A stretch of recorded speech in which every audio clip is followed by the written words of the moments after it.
Hello everyone, बेटा start कर रहे हैं एनसीईआरटी ट्रांसक्रिप्ट मिनरल न्यूट्रिशन। और इस चैप्टर में हम लोग एनसीईआरटी बेस्ड रीडिंग करते हैं चैप्टर की और सारी इंपॉर्टेंट लाइंस के मीनिंग आपको बता रहे हैं। तो वो आप देखेंगे, जहां भी आपको लगता है कि आपको इंपॉर्टेंट लाइंस की मीनिंग चाहिए वो आप देख लो। दूसरी चीज क्या है बेटा, यहाँ पे एक अभी क्योंकि एग्जाम का डेट बहुत पास है, हो सकता है आपको मिल जाए डेट जल्दी से, तो उसके अकॉर्डिंग कुछ एक प्लान है आपके लिए, वो आपको मैं तभी बताऊंगा जब वो रेडी हो जाएगा। और अब मतलब मैं आपको चाहूंगा कि आप सब लोग प्रॉपरली एनसीईआरटी पे आ जाओ, मतलब कि क्योंकि होगा क्या कि आपके एग्जाम में वो लाइनें आएंगी, आप मिस कर जाओगे। तो बस अब क्या करना है, बहुत ज्यादा फोकस एनसीईआरटी बेस्ड स्टडी पे करना है आपने, क्वेश्चंस बनाने, एनसीईआरटी की बार बार रीडिंग करनी है, आपके पैसिव माइंड में उसको रख लेना है। ठीक है बेटा, तो चलिए स्टार्ट करते हैं एनसीईआरटी ट्रांसक्रिप्ट का ये लेक्चर। और सबसे पहले हम बात कर रहे हैं बेटा, जो स्टार्टिंग है चैप्टर की, उसमें एनसीईआरटी कहती है कि बेसिक नीड हमारे पास सारे लिविंग ऑर्गेनिज्म जो हैं, सारे लिविंग ऑर्गेनिज्म जो है उनकी बेसिक नीड सेम है। मतलब मिनरल्स को लेके हम बात कर रहे हैं, सारी मिनरल को लेके जो बेसिक नीड है वो लगभग सेम है ना। दे रिक्वायर मैक्रोमोलिक्यूल्स जैसे कि कार्बोहाइड्रेट, प्रोटीन, चाहे प्लांट हो एनिमल हो सब हो, है ना, ये सब चाहिए, और मिनरल्स चाहिए, है ना, इनके लिए ग्रोथ और डेवलपमेंट के लिए। ये चैप्टर जो है वो फोकस करता है इनऑर्गेनिक प्लांट न्यूट्रिशन पे। इसका मीनिंग ये है कि एक ऐसा प्लांट न्यूट्रिशन जो इनऑर्गेनिक है ना। ऑर्गेनिक इनऑर्गेनिक न्यूट्रिशन में फर्क होता है। Heterotrophic organism depend on organic nutrition, और जो हमारे पास ऑटोट्रॉफिक ऑर्गेनिज्म है वो बाहर से इनऑर्गेनिक न्यूट्रिशन लेते हैं। तो ये चैप्टर जो है इनऑर्गेनिक न्यूट्रिशन पे फोकस कर रहा है, where will you study the method of identify elements essential to growth and basically development, है ना। आप मिनरल्स के बारे में पढ़ेंगे, क्योंकि जब हम इनऑर्गेनिक न्यूट्रिएंट्स की बात करते हैं तो इनऑर्गेनिक में मेरे पास क्या आ जाते हैं, मिनरल्स, है ना। मैं यहां पर बात कर लेता हूं मिनरल्स, और मैंने आपको बता भी रखा है कि पानी जो है वो मिनरल में काउंट नहीं होता, न्यूट्रिएंट में काउंट होता है ना। दूसरा, and the criteria of establishing the essentiality, ठीक है, तो हम देखेंगे कौन से जरूरी हैं और कैसे हमने उन्हें एसेंशियल बताया। Also study the role of essential element, their major deficiency, symptom आप देख रहे हो, हम रोल पढ़ेंगे, उनके सिम्टम पढ़ेंगे और कैसे उनका एब्जॉर्प्शन होता है, ये सारी चीजें इस चैप्टर में पढ़ेंगे। ठीक है, क्लियर। और हम सबसे इंपॉर्टेंट मिनरल जो आपको सबसे ज्यादा अमाउंट में चाहिए, दैट इज नाइट्रोजन, उसको डिटेल में पढ़ेंगे। क्योंकि अगर आपसे पूछा जाए मोस्ट अबंडेंट मिनरल नाइट्रोजन है, क्योंकि carbon, hydrogen, oxygen, they are nutrient not mineral, है ना।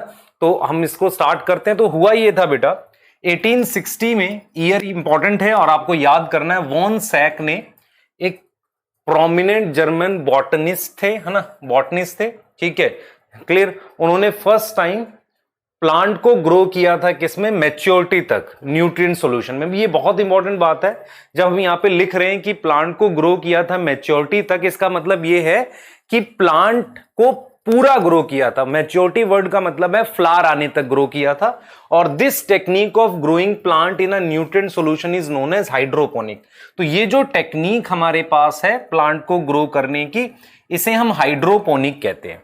Since then a number of improvised method have been, उसके बाद बेटा बहुत सारे, मतलब आप समझिए नए मेथड, है ना, नए मेथड डेवलप कर लिए हमने, ठीक है, ठीक है। और उसमें हमने असेंशियल मिनरल्स में उन्हें ग्रो किया प्लांट को।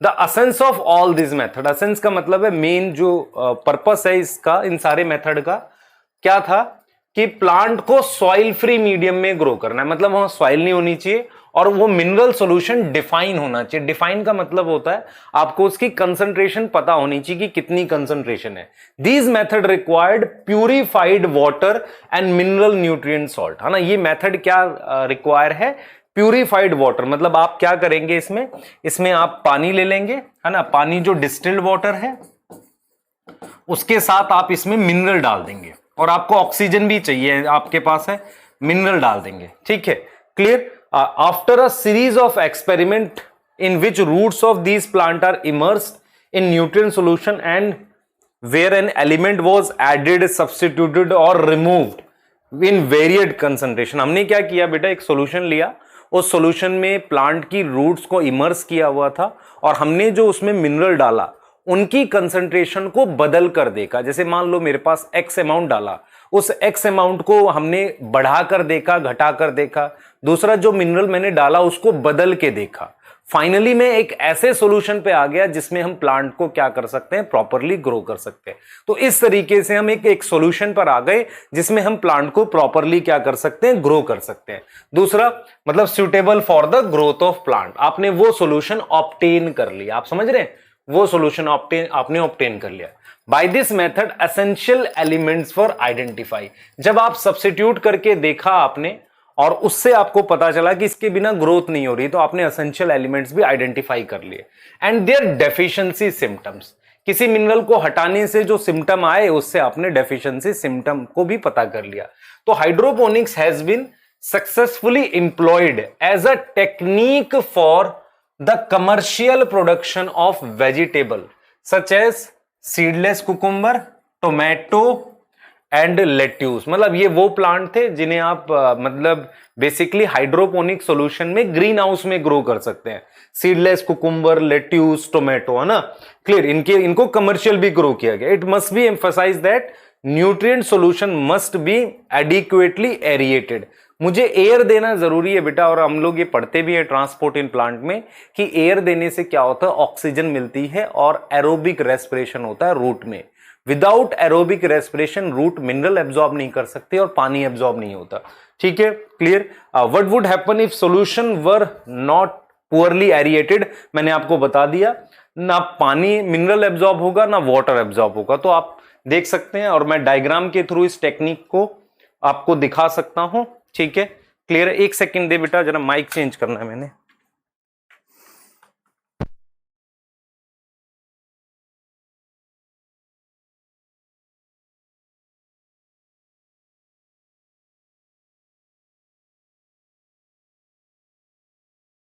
अब ठीक है बेटा, एक्चुअल में इसमें साउंड थोड़ा कम लग रहा था मैं। हाँ, चलिए आइए देखते हैं जरा। अब डायग्राम भी है इसका हमारे पास। ठीक है, आप देख सकते हैं ये डायग्राम में आप देख पा रहे हैं। ठीक है, यहां पर हम यहां से एयर डाल रहे हैं, यहां पर रूट्स के आसपास एयर डाल रहे हैं। ठीक है, कॉटन से सपोर्ट दे रखा है प्लांट को, और यहाँ पे मिनरल सॉल्यूशन अगर यहाँ पे खत्म होता है कोई मिनरल, ऐड कर रहे हैं हम लोग। तो एक सेटअप बना रखा है, रूट्स जो है मिनरल में इमर्स्ड है और यहां से हम एयर डाल रहे हैं। क्लियर है, ठीक है। अब हम बात करते हैं एसेंशियल मिनरल की। तो देखें जरा, most of the mineral present in soil can enter plant through roots, है ना। मैक्सिमम मिनरल तो रूट से ही जाते हैं। ठीक है, in fact more than 60 elements out of 105 discovered so far found in different plant, है ना। अलग अलग प्लांट में अगर हम देखें तो लगभग 60 टाइप के एलिमेंट्स मुझे प्लांट में मिल जाते हैं।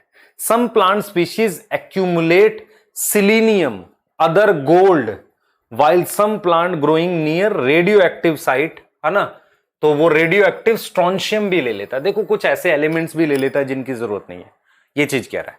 ठीक है, तो there are techniques that are able to detect mineral even at very low concentration. हमारे पास ऐसी टेक्निक है जो बहुत कम कंसंट्रेशन में मिनरल को डिटेक्ट कर सकती है, और हमने देखा है कि बहुत सारे ऐसे मिनरल बहुत कम कंसंट्रेशन में ही सही पर प्लांट में प्रेजेंट है जो जिनकी जरूरत भी नहीं है।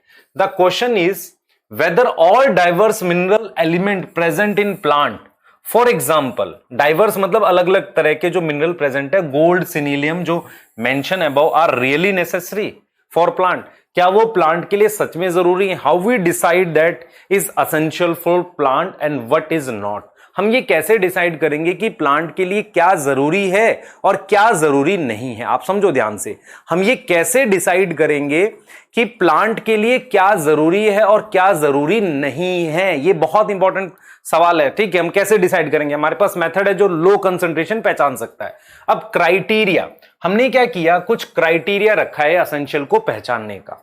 हम ऐसा करेंगे, एसेंशियल पहचानने के लिए क्राइटेरिया रखा है। सबसे पहला लिखा है कि the element must be, essential वाला, absolutely necessary for supporting normal growth and reproduction, मतलब उसके बिना प्लांट की नॉर्मल ग्रोथ और रिप्रोडक्शन ना हो।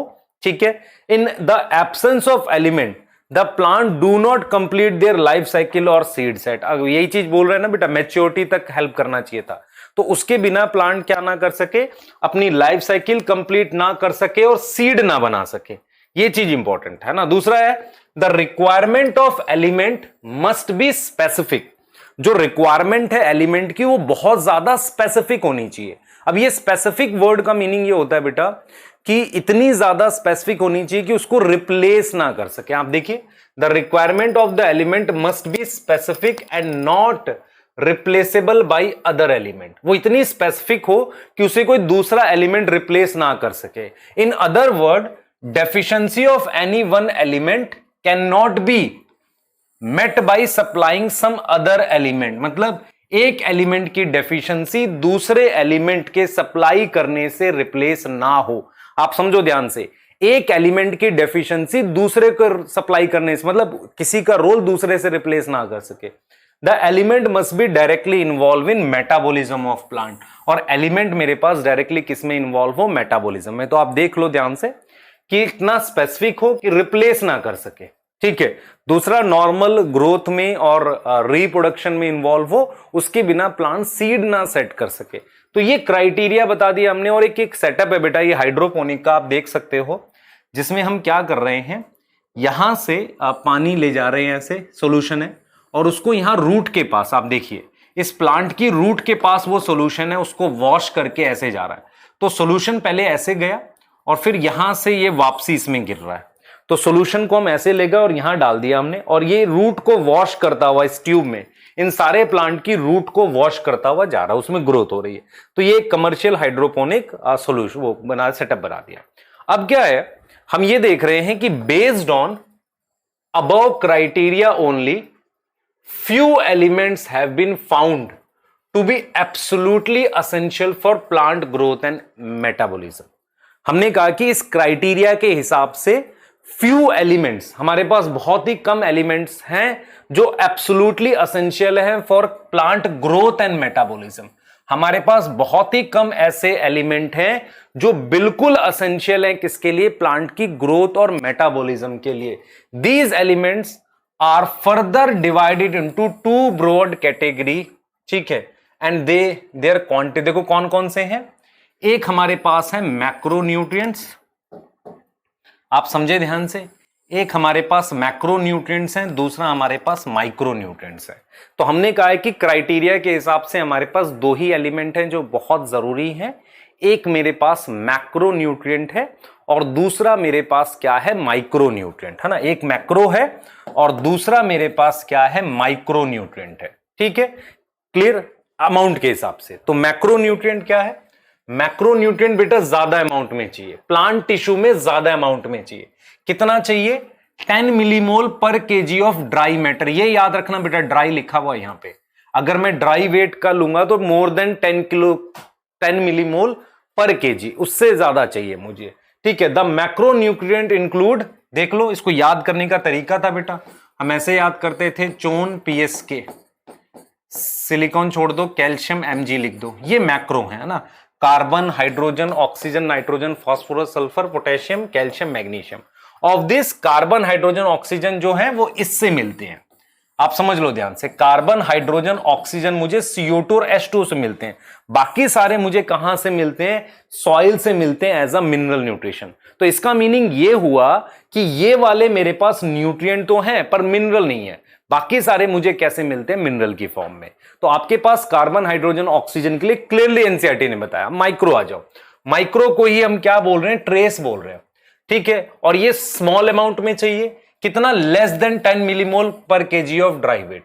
दीज इंक्लूड आयरन, मैग्नीज, है ना, हमने ऐसे याद किया था इसको, फीकुनीमो, बीकल, Mn, Zn, है ना। In addition to 17 essential element name above, there are some beneficial element। देखो essential के अलावा कुछ beneficial भी हैं, sodium, silicon, cobalt and selenium. आप देख रहे हैं आपके पास सोडियम, सिलिकॉन, कोबाल्ट और सिलीनियम। इसमें सिलिकॉन मैक्रो है, बाकी माइक्रो है, जो हाइयर प्लांट को चाहिए। तो हमने क्या क्या पढ़ लिया? मैक्रो, माइक्रो और बेनिफिशियल, है ना, ये तीन हमने बात कर ली। अब असेंशियल एलिमेंट्स के रोल के बारे में बात कर रहा है। Can be group into 4 broad category, बड़ी कैटेगरीज हैं on the basis of function. सबसे पहले biomolecules and hence structural elements of cell. आप समझो, बहुत से ऐसे एलिमेंट्स हैं जो बायोमोलिक्यूल का पार्ट है, प्रोटीन का, कार्बोहाइड्रेट का, और फिर सेल का स्ट्रक्चर बनाते हैं। क्या बनाते हैं, सेल का स्ट्रक्चर बनाते हैं। उसमें मेरे पास आ जाते हैं कार्बन, हाइड्रोजन, ऑक्सीजन, नाइट्रोजन, है ना, ये चार तो हैं ही हमारे पास। उसके अलावा फास्फोरस किस में होता है, डीएनए में, और सल्फर मेरे पास किस में होता है, प्रोटीन में, याद रखेंगे। Essential elements that are component of energy related chemical compound, magnesium in chlorophyll and phosphorus in ATP। तो मेरे पास essential element जो है वो एनर्जी रिलेटेड कंपाउंड, जैसे कि मैग्नीशियम किसके अंदर, क्लोरोफिल के अंदर, और मेरे पास क्या है, फास्फोरस इन एटीपी। मैग्नीशियम किसमें है बेटा, मेरे पास magnesium in chlorophyll and phosphorus in ATP. ये क्या है, essential element that are component of energy related compound. ये एनर्जी रिलेटेड कंपाउंड के कंपोनेंट है। क्लियर है, चलिए आगे देखते हैं। Essential elements that activate or inhibit enzyme, for example Mg+2 क्या है बेटा, एक्टिवेटर है रुबिस्को का। देखो ये चीज याद करनी है आपने कि Mg जो है रुबिस्को और पैपकेज, है ना, रुबिस्को और पैपकेज, यहां से क्वेश्चन बहुत आते हैं, है ना, पैपकेज का। ठीक है, जिंक किसका है, अल्कोहल डिहाइड्रोजनेज का, जो क्या बनाता है बेटा, इथेनॉल बनाता है, किससे, एसिटल्डिहाइड से। जो एसिटल्डिहाइड से आपका क्या बनाता है, इथेनॉल, है ना, उसका एक्टिवेटर है। और जो एमओ है हमारे पास, एमओ जो है हमारे पास वो किसका एक्टिवेटर है, नाइट्रोजिनेज का, एफमो। ठीक है, एमओ नाइट्रोजिनेज का। ठीक है, और किसमें हेल्प करता है, नाइट्रोजन मेटाबॉलिज्म। क्लियर हो गई बात, ठीक है, सही है। अब नेक्स्ट बात करते हैं बेटा, नेक्स्ट बात करते हैं कुछ मेरे पास ऑस्मोटिक पोटेंशियल। देखो यहां पर आप गड़बड़ कर पाएंगे, कर देते हैं, पोटेशियम मेन है इसमें। कुछ बुक्स में कैल्शियम और सोडियम और मतलब Cl भी लिखा हुआ है, पर मेनली हमारे पास ऑस्मोटिक बैलेंस में, क्योंकि K+ मैलेट थ्योरी में अगर ओपनिंग और क्लोजिंग ऑफ स्टोमेटा की बात करें तो ये भी काम करेगा। तो मेनली ये काम करता है K+, है ना। ठीक है, अब हम बात करते हैं बेटा रोल की, बात करते हैं। ये तो हमने एक मेजर फंक्शंस की बात की, अब हम बात कर रहे हैं रोल की। तो देखो essential element perform several functions. ठीक है, they participate in various metabolic process in plant cell such as permeability of cell membrane. आप देखिए सेल मेम्ब्रेन की परमेबिलिटी, ऑस्मोटिक कंसंट्रेशन मेंटेन करना, K+ की बात कर रहे हैं। इलेक्ट्रॉन ट्रांसपोर्ट सिस्टम में आपके पास आयरन आ जाएगा, कॉपर आ जाएगा। बफरिंग एक्शन, बफर की तरह कई मिनरल काम कर सकते हैं। Enzymatic activity and act as a major constituent of macromolecule and coenzyme, है ना, बहुत सारे मैक्रोमोलिक्यूल और कोएंजाइम का पार्ट है। इनमें से हम स्टार्ट करते हैं, सबसे पहले मान लो नाइट्रोजन के लिए। तो नाइट्रोजन बेटा आपको क्या करना होता है, सबकी एब्जॉर्ब फॉर्म याद करनी है। ठीक है, प्लांट इन द सबसे ज्यादा अमाउंट में, तो ग्रेटेस्ट अमाउंट में कौन सा मिनरल चाहिए, देख रहे हैं, नाइट्रोजन चाहिए। और ये किस फॉर्म में एब्जॉर्ब होता है, NO3, ठीक है, NO2- और NH4+, और उसमें मेनली कौन सा है, NO3-, इस फॉर्म में ज्यादा होता है। ठीक है, सारे प्लांट पार्ट को चाहिए, पर्टिकुलरली ज्यादा कहां चाहिए nitrogen, meristematic tissue and the metabolically active cell. Nitrogen is one of the major constituent of protein, nucleic acid, vitamin and hormone. आप देखिए नाइट्रोजन मेरे पास प्रोटीन में है, न्यूक्लिक एसिड में है, विटामिन्स में है, वाइटामिन्स, वाइटालमीन्स कहते हैं, और हार्मोन्स में है। और मुझे ये सारे पार्ट में चाहिए, लेकिन उन पार्ट्स में ज्यादा चाहिए जहां डिवीजन हो रही है। अब फास्फोरस के लिए बात कर लेते हैं। Absorb by plant from soil किस फॉर्म में, H2PO4- HPO4 ठीक है, कहां कहां होता है, सेल मेम्ब्रेन में। सेल मेम्ब्रेन में कैसे, फॉस्फोलिपिड, याद करो सेल मेम्ब्रेन में कैसे होता है, फॉस्फोलिपिड। ठीक है, कुछ प्रोटीन होती है बेटा फॉस्फोप्रोटीन, ऐसी एक प्रोटीन का नाम कैसीन है। ठीक है, ऑल न्यूक्लिक एसिड, सारे न्यूक्लिक एसिड में, न्यूक्लियोटाइड्स में होता है, and required for all phosphorylation reaction. Phosphorylation reaction जैसे ग्लूकोज है, ग्लूकोज से ग्लूकोज 6 फॉस्फेट, है ना, फॉस्फेट ऐड कर दिया, ऐसा कुछ। ठीक है, अब आ जाओ पोटेशियम, K+ आयन की फॉर्म में एब्जॉर्ब होता है इन plant, this is require in more abundant quantity in meristematic tissue.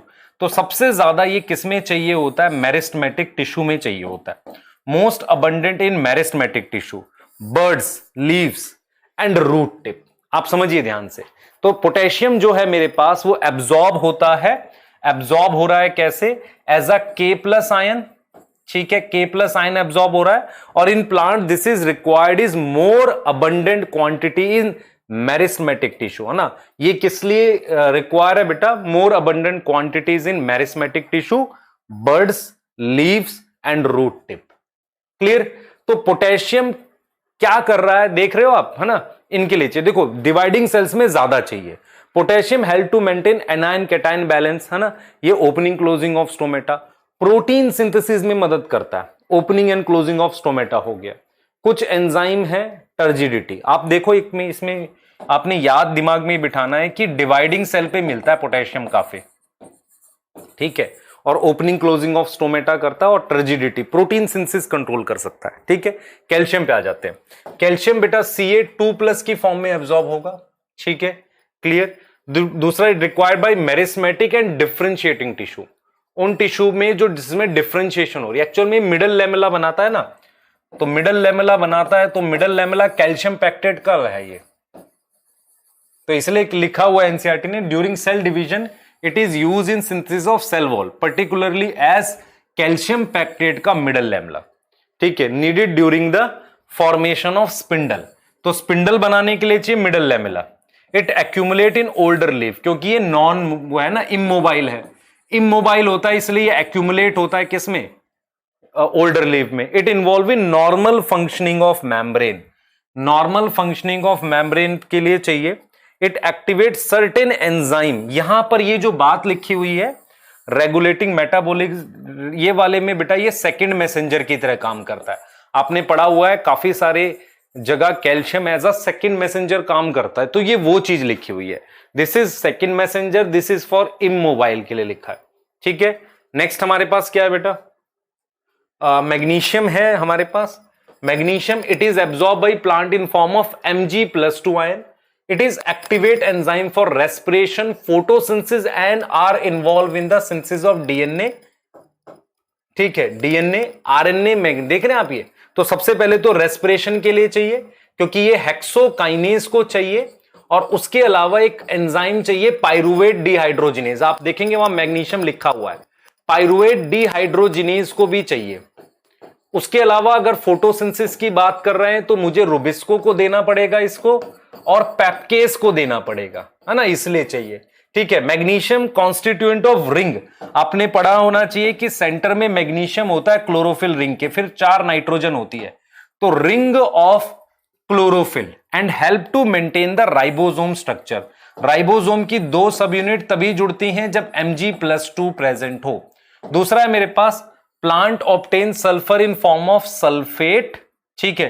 Plant किस रूप में सल्फर लेता है, सल्फेट की फॉर्म में।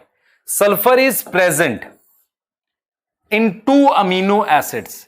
सल्फर हमारे पास कैसे प्रेजेंट होता है, 2 अमीनो एसिड, ठीक है, उनमें cysteine and methionine, and is the main constituent of several coenzyme, ये चीज, ठीक है, क्लियर है। यहां तक समझो ध्यान से बेटा।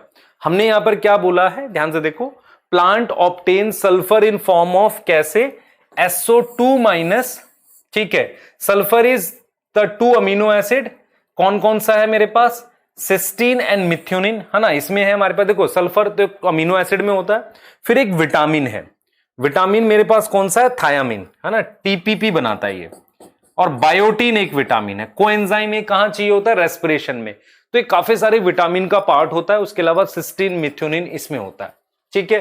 तो प्रोटीन में मिलता है सल्फर। आयरन बेटा किस फॉर्म में, ये क्वेश्चन आया था, Fe+3, ऐसे कॉपर क्यूप्रिक की फॉर्म में, कॉपर 2+2 में।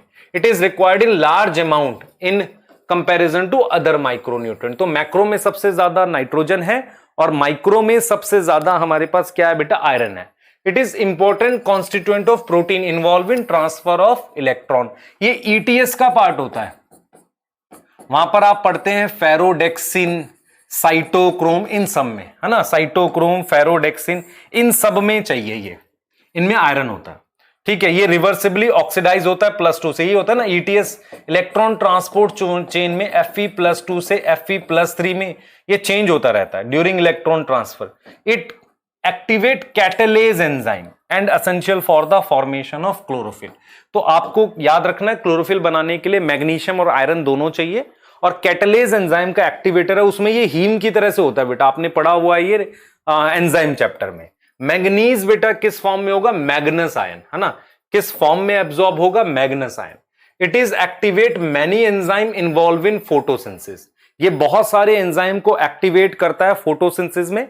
रेस्पिरेशन एंड नाइट्रोजन मेटाबॉलिज्म, ये काफी सारे एंजाइम को एक्टिवेट करता है, ठीक है, फोटोसिंथेसिस वाले को करता है, रेस्पिरेशन वाले को करता है, और नाइट्रोजन मेटाबॉलिज्म वाले को। तो the best defined function of manganese is in the splitting of water, पानी का टूटना, है ना, वाटर स्प्लिट करता है ना, और उससे क्या लिबरेट हो जाती है, ऑक्सीजन ड्यूरिंग द फोटोसिंथेसिस। तो इस बेस्ट डिफाइंड फंक्शन क्या है, पानी का टूटना, और उससे हमारे पास ऑक्सीजन में एमएन करता है। ये जिंक किस फॉर्म में एब्जॉर्ब होगा बेटा, Zn+2, ठीक है। दूसरा ये एक्टिवेटर है काफी सारे एंजाइम का, जैसे कि कार्बोक्सिलेज, मैं जैसे आपको बताता हूं, जिंक एक्टिवेटर है अल्कोहल डिहाइड्रोजिनेज का, कार्बोक्सी पेप्टाइडेज का, आप समझ रहे हैं उनका। It also need in the synthesis of oxygen, oxygen की बायोसिंथेसिस के लिए जिंक चाहिए बेटा। कॉपर क्यूप्रिक आयन, मैंने कहा था आयरन फेरिक और copper cupric, it is essential for overall metabolism in plant, है ना। ओवरऑल मेटाबॉलिज्म क्या होता है, मतलब नॉर्मल मेटाबॉलिक रिएक्शन के लिए बहुत सारे एंजाइम के साथ जुड़ा हुआ है, क्योंकि ये भी ईटीएस का पार्ट होता है। ईटीएस में मेरे पास बेटा कॉम्प्लेक्स 4 जो होता है, कॉम्प्लेक्स 4 में मेरे पास ये कॉपर होता है, ठीक है। तो involve in redox reaction and reversibly oxidise from copper +1 से कॉपर +2। तो कॉपर +1 से कॉपर +2 में ये क्या होता है, रिवर्सिबली ऑक्सीडाइज होता है, ठीक है। उसके बाद हम बात करते हैं boron. Boron it is absorb by this, ठीक है, दिस इस तरीके से ये एब्जॉर्ब होता है, BO3 3- और B4OO2-। Boron is required for uptake and utilisation of calcium +2 ion. तो बोरोन जो है हमारे पास किस लिए चाहिए, uptake and utilisation of calcium +2 ion, है ना। बोरोन इसलिए चाहिए कि किसी तरीके से हम क्या कर सके, अपटेक और यूटिलाइजेशन कर सके। Membrane functioning, pollen germination, cell elongation, cell differentiation and carbohydrate translocation, ठीक है। तो मेम्ब्रेन फंक्शनिंग, मेम्ब्रेन के काम करने के लिए, पॉलन जर्मिनेशन के लिए, सेल के इलोंगेट होने के लिए, और सेल के डिफरेंशिएट कार्बोहाइड्रेट ट्रांसलोकेशन के लिए, इन सब के लिए हमें किसकी जरूरत पड़ती है, बोरोन की। देखो बोरोन के रोल अलग से याद करो, मेम्ब्रेन काम करने के लिए पीछे भी हमने एक पढ़ा है, पॉलन के जर्मिनेशन में बोरोन हेल्प करता है, cell elongation, cell differentiation, carbohydrate translocation, carbohydrate या न्यूट्रिएंट मोबिलाइजेशन में साइटोकाइनिन काम करता है, और कार्बोहाइड्रेट ट्रांसलोकेशन में आपके पास बोरोन काम करता है, ठीक है। क्लियर, यहां तक समझ में आ रहा है, क्लियर। अब इसके बाद बेटा नेक्स्ट हम बात करते हैं, नेक्स्ट हम बात कर रहे हैं, देखो ये देखो हमने इसके लिए पढ़ा था, ये देखो हमने कहां गया, ये देखो सेल मेम्ब्रेन की फंक्शनिंग के लिए हमने कैल्शियम पढ़ा था। अब इस यहां पर भी बोरोन के लिए भी लिखा हुआ है, ठीक है, क्लियर है, हाँ। और कैल्शियम की यूटिलाइजेशन में मदद करता है, तो इनडायरेक्टली ये मतलब कैल्शियम के थ्रू काम कर रहा होगा मेम्ब्रेन फंक्शनिंग पे। देखो plants obtain in the formation of molybdate ion, है ना, मोलिबडेट मोलिब्डेन में इस फॉर्म में जाएगा, ठीक है। ये कुछ एंजाइम का एक्टिवेटर है, नाइट्रोजिनेज नाइट्रेट रिडक्टेज। बेटा देखो नाइट्रोजिनेज नाइट्रोजन फिक्स करता है, उसमें Fe और MO दोनों चाहिए, और नाइट्रेट रिडक्टेज जो है हमारे पास नाइट्रेट का रिडक्शन करता है किसमें, NO2- में, ये प्लांट के अंदर होता है, ठीक है। दूसरा मेरे पास क्लोरीन, ये किस फॉर्म में होगा, chloride ion along with Na and K+, it help in determining the solute concentration। देख रहे हो यहां पर लिखा है ना solute concentration Na और K+ के साथ, और वाटर स्प्लिटिंग रिएक्शन में बहुत इंपॉर्टेंट है, जिसे हम फोटोलिसिस कहते हैं। यहां तक हो गया, इसको समझना है हमने। दूसरा हमारे पास क्या है, deficiency symptoms of essential elements. Essential elements के मुझे डेफिशिएंसी सिम्टम्स जानने हैं, ठीक है। Deficiency symptoms of essential elements वो जानना है हमने, ठीक है। अब मैं यहां पर बता रहा हूं क्या है, देखो whenever the supply of an essential element become limited, जब भी हमारे पास असेंशियल एलिमेंट की सप्लाई क्या हो जाएगी, लिमिटेड हो जाएगी, लिमिटेड मतलब कम हो जाएगी, आप समझो ध्यान से, तो उससे डेफिशिएंसी सिम्टम आते हैं क्योंकि प्लांट की ग्रोथ कम हो जाती है। तो the concentration of essential element जिसके बिलो सिम्टम आए उसे क्रिटिकल कंसंट्रेशन कहते हैं। मतलब आप समझो, मान लो एक एक्स अमाउंट है, एक्स अमाउंट के ऊपर रहता है तो सिम्टम नहीं आते, जैसे ही कम होता है तो उसे उस कंसंट्रेशन को, एक्स को हम क्रिटिकल कंसंट्रेशन कहते हैं। The element is said to be deficient when present below the critical concentration. किसी भी एलिमेंट को डेफिशिएंट तब बोलेंगे जब वो क्रिटिकल कंसंट्रेशन के बिलो होगा। Since each element has one और मोर स्पेसिफिक स्ट्रक्चरल और functional role in plant, in absence of any particular elements plant show क्या है, सर्टेन मॉर्फोलॉजिकल चेंजेस। आप देखिए, सिंस ईच एलिमेंट, जो हमारे पास हर एक एलिमेंट है, since each element has one और more specific structural and functional role in plant, in absence of any particular element, अगर कोई पर्टिकुलर एलिमेंट एब्सेंट है, plant show certain morphological changes. अगर कोई एलिमेंट नहीं है तो प्लांट कुछ चेंजेस शो कर रहा है। तो मॉर्फोलॉजिकल चेंजेस कौन कौन से हैं बेटा? Indicative of certain element deficiency and called deficiency symptoms. अगर प्लांट में कोई मिनरल नहीं है, उसकी वजह से कुछ चेंजेस आ रहे हैं, उन्हें डेफिशिएंसी सिम्टम कह रहे हैं। और उसमें मेरे पास क्या होता है, the deficiency symptom vary from element to element, हर एक एलिमेंट के अलग हो सकते हैं। और disappear when deficient mineral is provided, जैसे वो मिनरल मिलता है तो वो हट जाते हैं, ठीक है। However if the deprivation continue, अगर डेफिशिएंसी बनी रहती है, it may eventually lead to the death of the plant. तो उससे क्या होगा, अगर वो डेफिशिएंसी बनी रहेगी तो इवेंचुअली प्लांट की क्या हो जाएगी, डेथ हो जाएगी। The part of plant show, plant का वो पार्ट जो डेफिशिएंसी सिम्टम शो कर रहा है, also depend on mobility of the element in the plant. वो किस पे डिपेंड करता है? प्लांट की मोबिलिटी पे डिपेंड करता है। आप समझो ध्यान से, देखो क्या कह रहा है कि भाई the parts of plant show deficiency also depend. अगर मान लो मिनरल मोबाइल है, सिम्टम देखो, अगर मोबाइल मिनरल होता है तो ओल्ड लीफ से यंग में चला जाता है, समझ रहे हो, तो सिम्टम ओल्ड में आता है। और अगर इमोबाइल आता है तो सिम्टम यंग में आता है।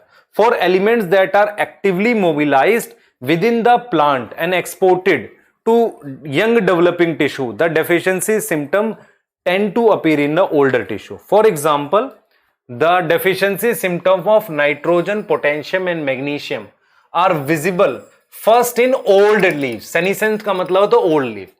In the older leaf, biomolecule containing these elements are broken down, making these elements available for the mobilizing to younger leaf. तो ये क्या करते हैं, अपने बायोमोलिक्यूल को तोड़ के यंग लीफ तक मिनरल पहुंचा देते हैं। The deficiency symptom tend to appear in young tissue whenever the elements are relatively immobile and are not transported out of mature organ. तो deficiency symptom जो है tend to appear first in young tissue, है ना।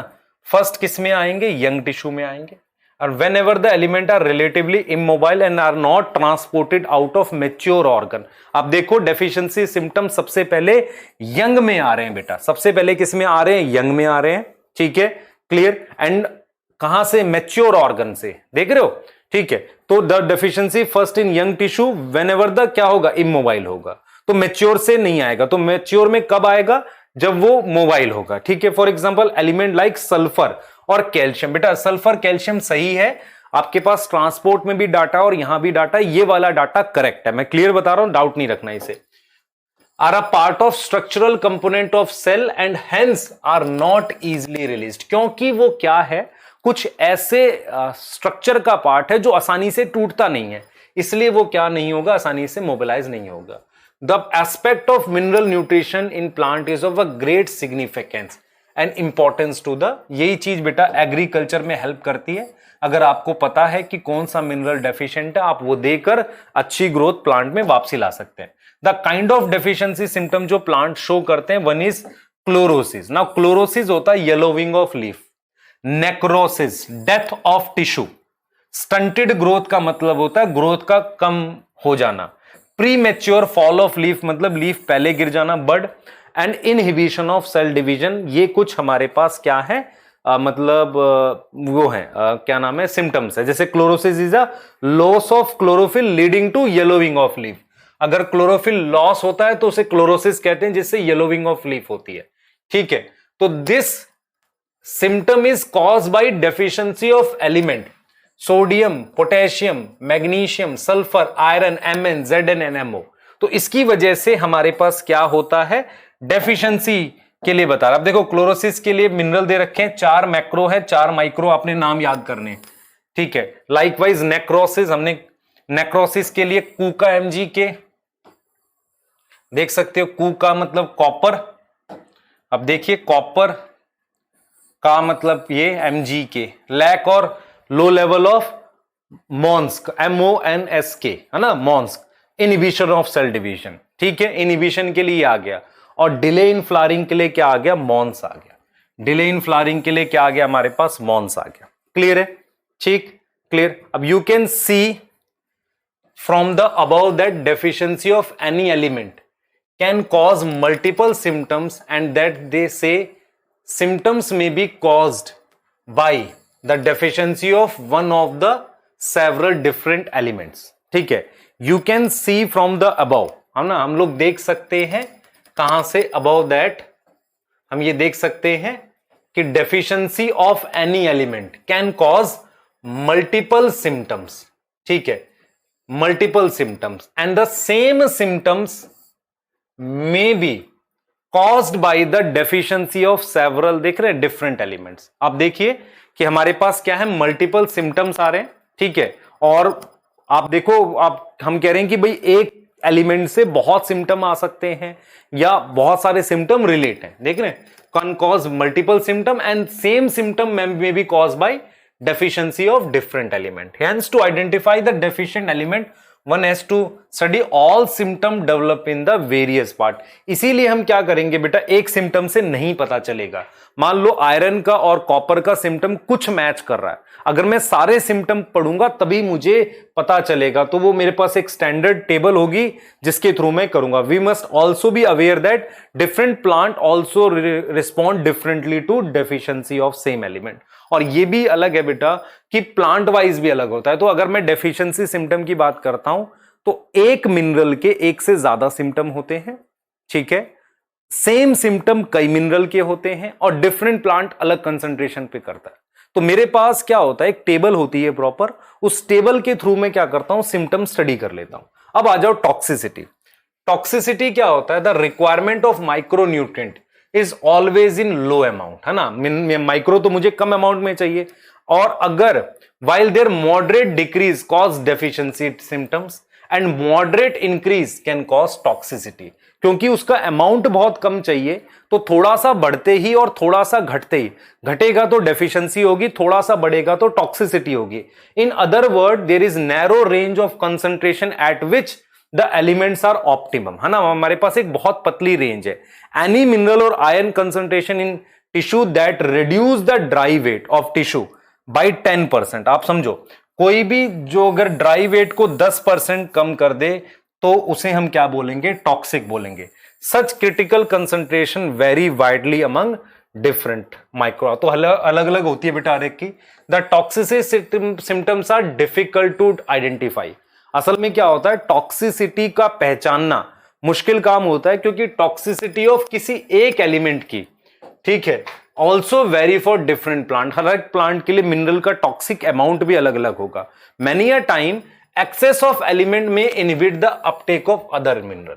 कुछ ऐसा होता है कि कई बार एक मिनरल का एक्सेस दूसरे के अपटेक को कम कर देता है। फॉर एग्जाम्पल जो Mn है, Mn की टॉक्सिसिटी से अपीयरेंस ऑफ ब्राउन स्पॉट आते हैं surrounded by chlorotic yellow vein. It is important to know that manganese compete करता है किसके साथ, आयरन के साथ और मैग्नीशियम के साथ, दोनों को अंदर जाने नहीं देता। And Uptake with magnesium for binding with enzyme. तो Mg के साथ एंजाइम बाइंडिंग, और मैग्नीशियम क्या करता है, कैल्शियम को ऊपर भी नहीं जाने देता। तो 3 मिनरल्स के लिए कर रहा है, एक Mg के लिए, एक Fe और Mg का एब्जॉर्प्शन और कैल्शियम का अपटेक, यहां एंजाइम के लिए, है ना। तो इसकी वजह से देयरफॉर एक्सेस ऑफ मैग्नीज से एक्चुअल में इनकी डेफिशिएंसी हो जाएगी। Thus what appear symptom of manganese toxicity में एक्चुअली द डेफिशिएंसी सिम्टम्स इन तीनों के। Can this knowledge be some importance for farmer gardener? Yes है बेटा, है ना, ये बिल्कुल है। ठीक है, अब आ जाओ हम बात करेंगे mechanism of absorption of elements की। तो सबसे पहले हम ये देखते हैं, much of the studies on mechanism of absorption by plant has been carried out in isolated cells, tissue और ऑर्गन। तो मैक्सिमम स्टडीज कैसे की गई हैं? सेल्स लेके की गई है, क्योंकि सेल्स में ही एक्टिव और पैसिव ट्रांसपोर्ट आप स्टडी कर सकते हो। ठीक है, this study revealed that the process of absorption can be demarcated into two phase. Process absorption का दो फेज में डिमार्केट होता है, मतलब अलग अलग दो फेज होते हैं।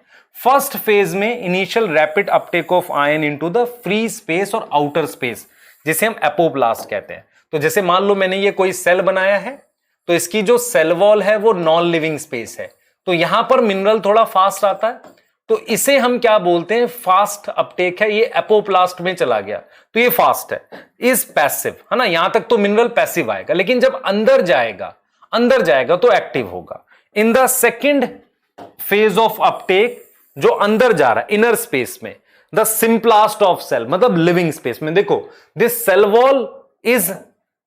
Wall is apoplast, non living है ना, तो यहां पर हमारे पास कैसे जा रहा है आप देख सकते हो। इन द सेकेंड फेज वो active, the passive movement of ion into the apoplast usually occur through ion channel. तो एपोप्लास्ट का जो मूवमेंट है वो किसके थ्रू हो रहा है? आयन चैनल के थ्रू हो रहा है।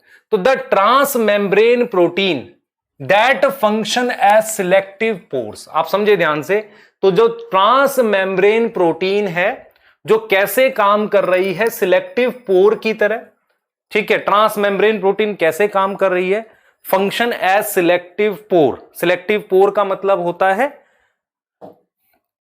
हमारे पास ट्रांस मेम्ब्रेन प्रोटीन, आप समझिए ध्यान से, ट्रांस मेम्ब्रेन प्रोटीन जो होती है ये मेरे पास है, ये एक पोर की तरह काम कर रही है। ठीक है, clear. On the other hand the entry और exit of ion and from symplasts require expenditure of energy, है ना।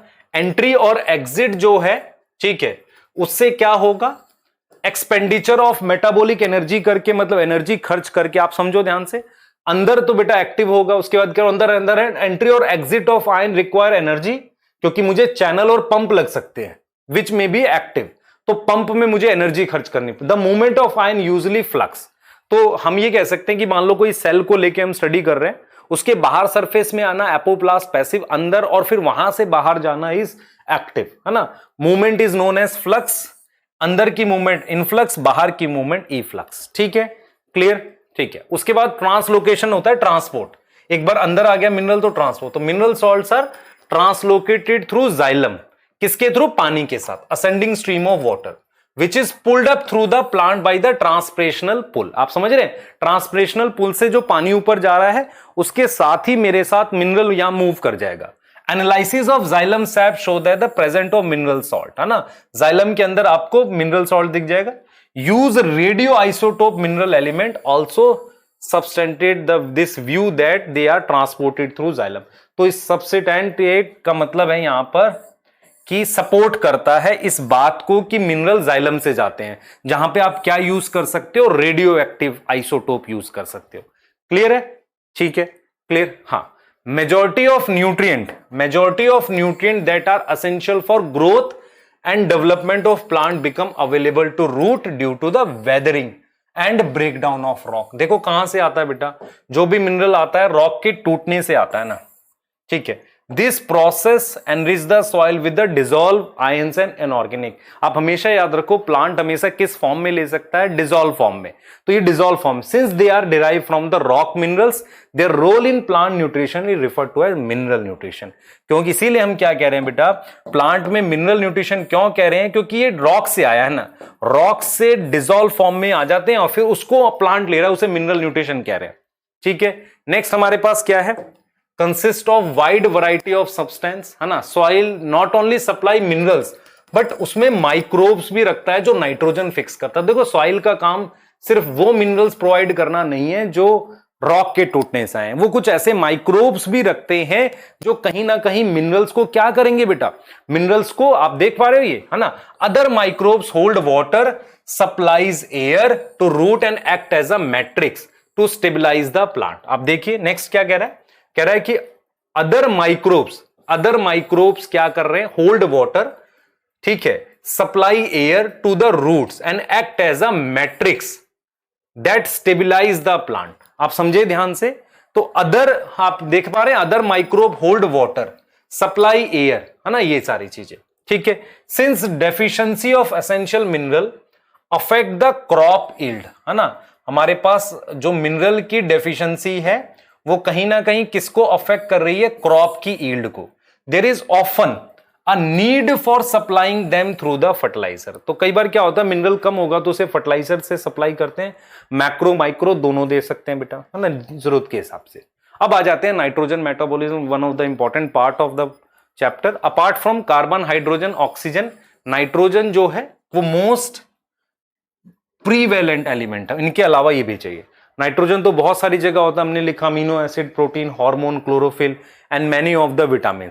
प्लांट कंपीट विद माइक्रोब्स, असल में प्लांट को कंपटीशन करना पड़ता है माइक्रोब से, किसके लिए, अवेलेबल नाइट्रोजन के लिए। दस नाइट्रोजन कम पड़ता है, लिमिटिंग मतलब कम पड़ेगा for both natural and agricultural ecosystem. इसीलिए कभी भी नाइट्रोजन जब पानी में बढ़ता है, आप समझो, तो वहां एल्गल ब्लूम हो जाती है, क्योंकि हम लोग डिश वॉश में नाइट्रोजन डालते हैं नाइट्रेट की फॉर्म में, तो वो एल्गल ब्लूम करा देता है, इसीलिए क्योंकि नाइट्रोजन लिमिटिंग है। नाइट्रोजन एग्जिस्ट है 2 नाइट्रोजन एटम, है ना, N2 की फॉर्म में। The process of conversion of nitrogen to the ammonia is termed as nitrogen fixation. अगर मैं उसको अमोनिया में कन्वर्ट कर पाया, आप समझिए, अमोनिया में बनवा पाए इसको, तो उसे नाइट्रोजन फिक्सेशन कहते हैं। इन नेचर कैसे होगा, लाइटनिंग, यूवी, है ना, नाइट्रोजन जो नाइट्रोजन के ऑक्साइड बनाता है जो पानी के साथ नीचे आता है।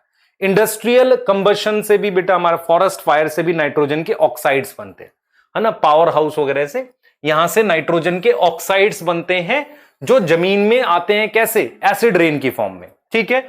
डीकंपोजिशन ऑफ ऑर्गेनिक नाइट्रोजन, हम बात कर रहे हैं अमीनो एसिड की, dead plant and animal into ammonia is called ammonification.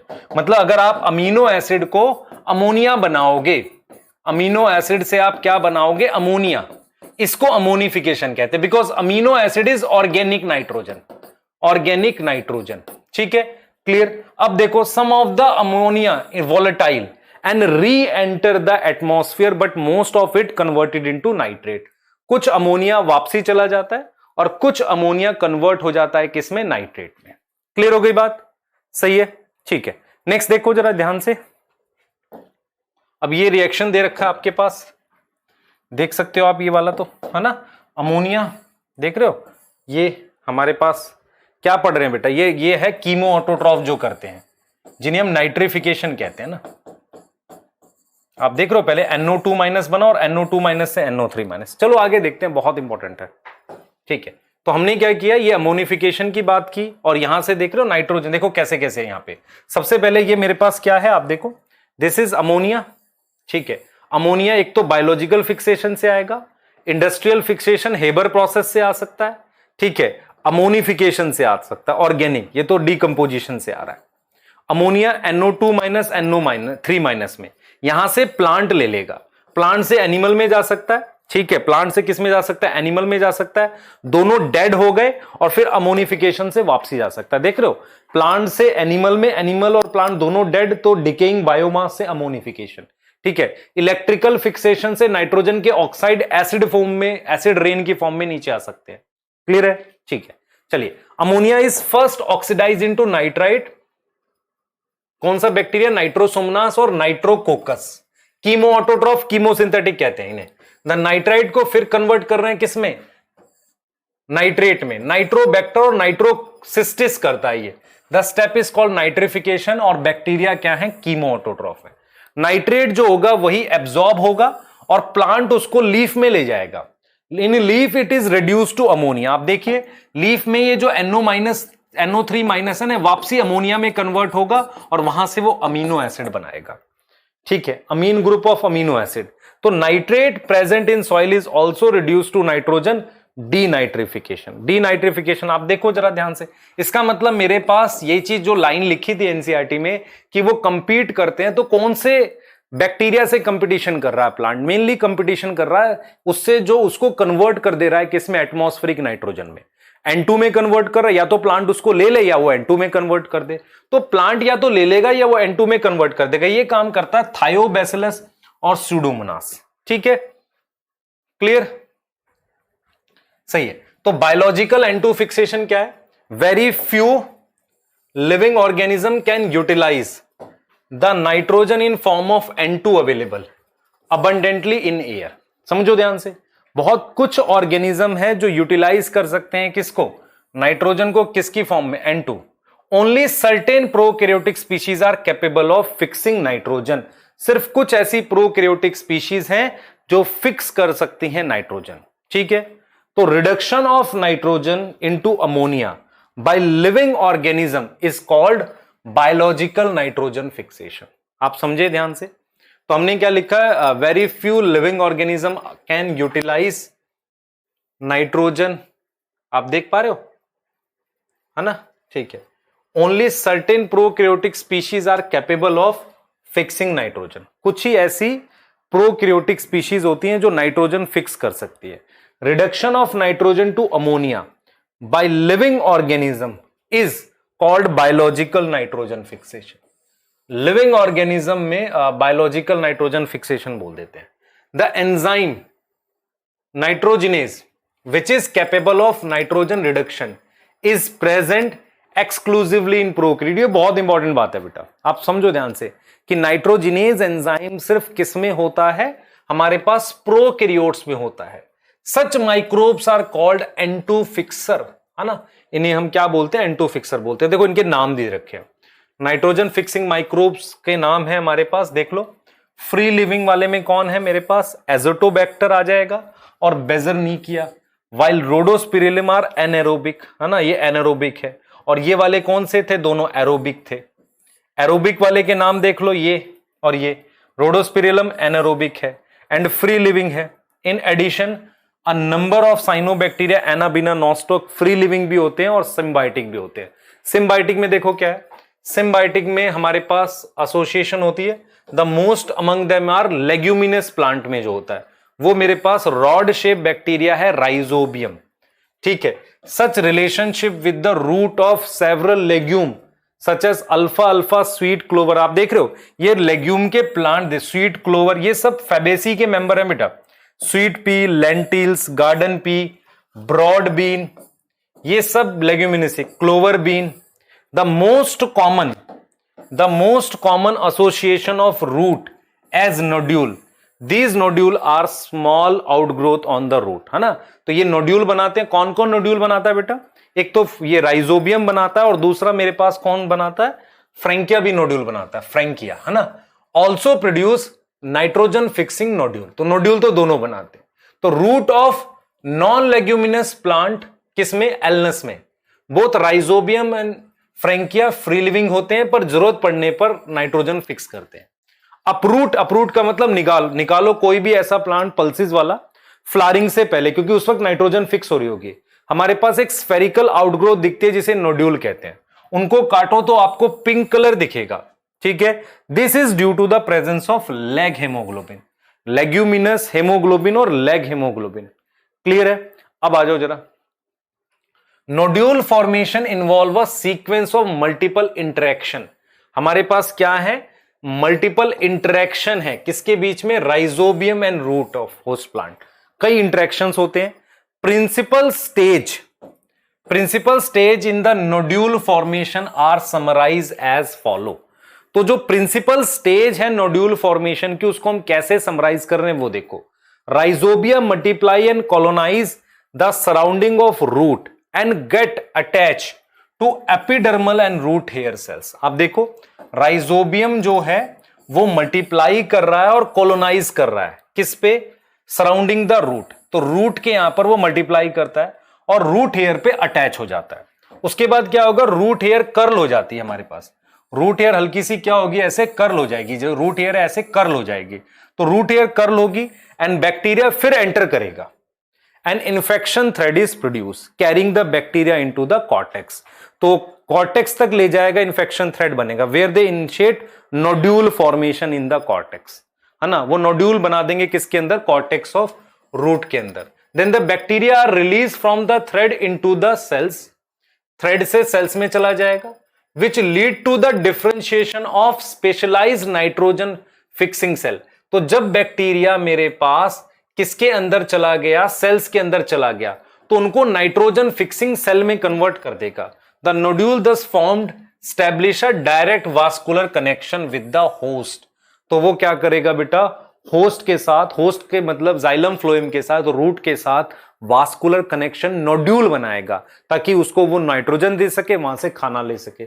ठीक है, the nodule contain all necessary biochemical component.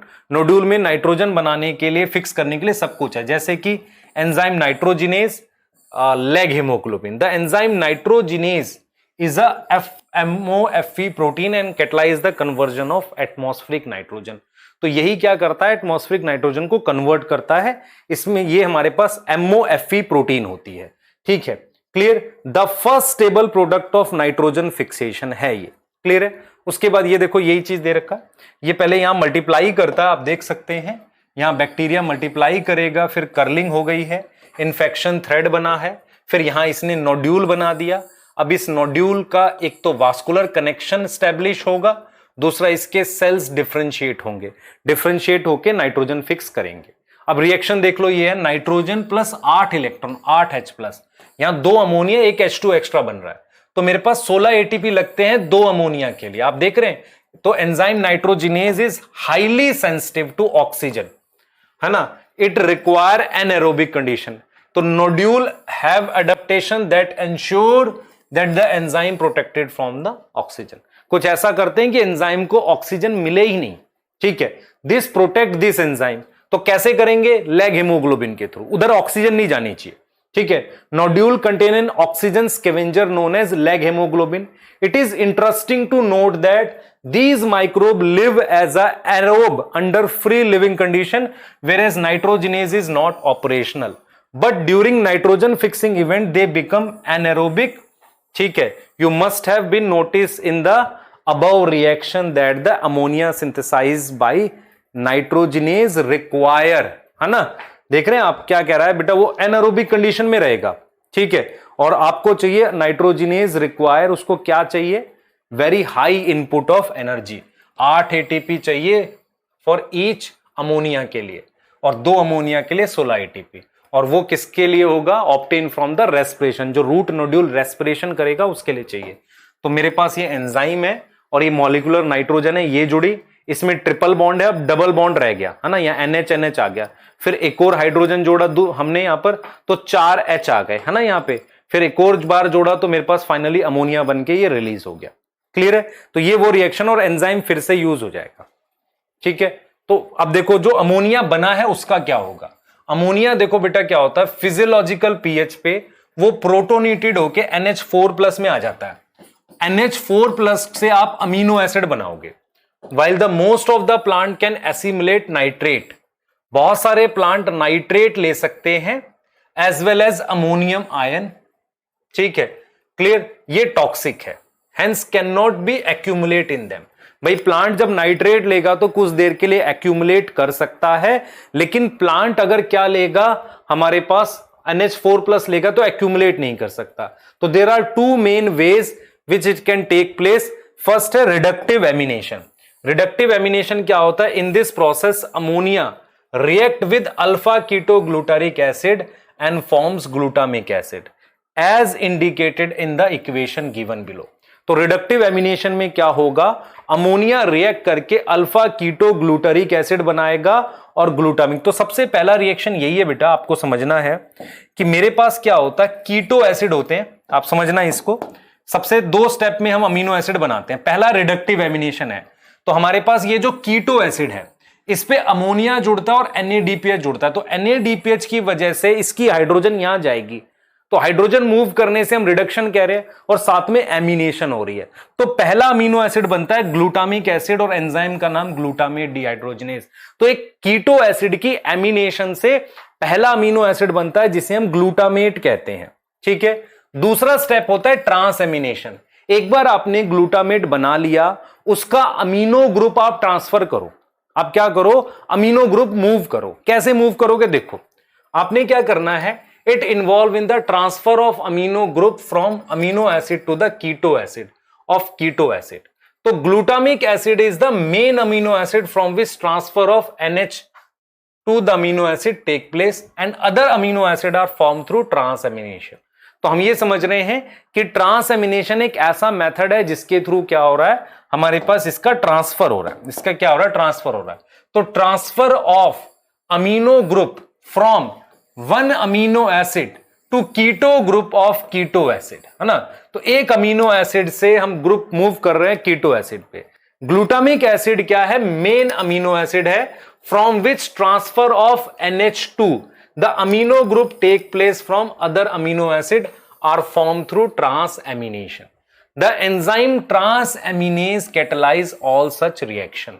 तो ट्रांसएमिनेज क्या करता है, ये सब रिएक्शंस कैटेलाइज करता है। आप समझे ध्यान से, तो ट्रांसएमिनेज ये सारे रिएक्शन कैटेलाइज करता है, ठीक है, क्लियर। तो मेरे पास ये अमीनो डोनर है, ये अमीनो एक्सेप्टर, ठीक है, ये इनके बीच में हम एक्सचेंज करा रहे हैं। तो अमीनो डोनर और अमीनो एक्सेप्टर, आप देख लो, ये अमीनो एसिड है, इसका अमीनो ग्रुप यहां चला जाएगा, ये कीटो एसिड बन जाएगा ये, और ये मेरे पास अमीनो एसिड बन जाएगा। इसे हम ट्रांसएमिनेज के रिएक्शन कह रहे हैं।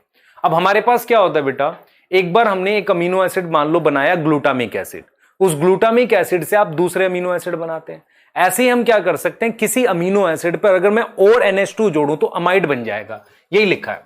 The two most important amide asparagine and glutamine found in plants are the structural component of protein. तो ग्लूटामिन और एस्पार्जिन प्रोटीन का पार्ट है।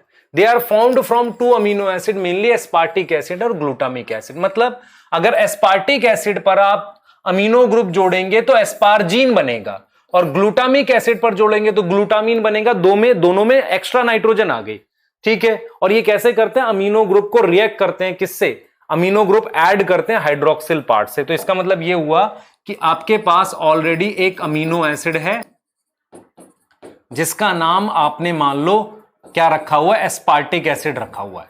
इस पे यहां पर आप रिएक्ट करा दो, है ना।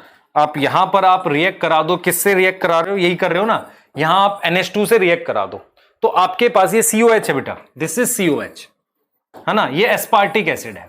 इस पर आप रिएक्ट करा दो NH2 से, यही लिखा है ना, NH2 रेडिकल से। Since amide contain more nitrogen, एक नाइट्रोजन ये हो गई और एक ये हो गई, तो मोर नाइट्रोजन, तो ये ज्यादा रिच है नाइट्रोजन के लिए और ज्यादा ले जाएंगे nitrogen. In addition to transpiration stream से ज्यादा नाइट्रोजन ले जाने के लिए अमाइड यूज करते हैं। एक प्लांट है सोयाबीन, उसमें तो एक और कंपाउंड यूज करते हैं जिसका नाम यूरियाइड है, वो और रिच होता है, जिसमें nitrogen to carbon ratio high होती है। तो ये वो चीज है जो आपको समझ आनी चाहिए एनसीईआरटी में, कि सबसे ज्यादा मतलब हमारे पास नाइट्रोजन यूराइड में होती है, फिर अमाइड में, फिर अमीनो एसिड में, और जब नाइट्रोजन फिक्स कर लेते हैं तो इसके थ्रू मूव करते हैं, ठीक है। तो ये आपका चैप्टर कंप्लीट हो रहा है, तो प्लीज इसको ध्यान से देखें। जो आपके एपोप्लास्ट सिम्प्लास्ट वाला पार्ट था, वो आपको अगर मुश्किल लगा तो फिर से देखें उसे, ठीक है बेटा। Thank you so much.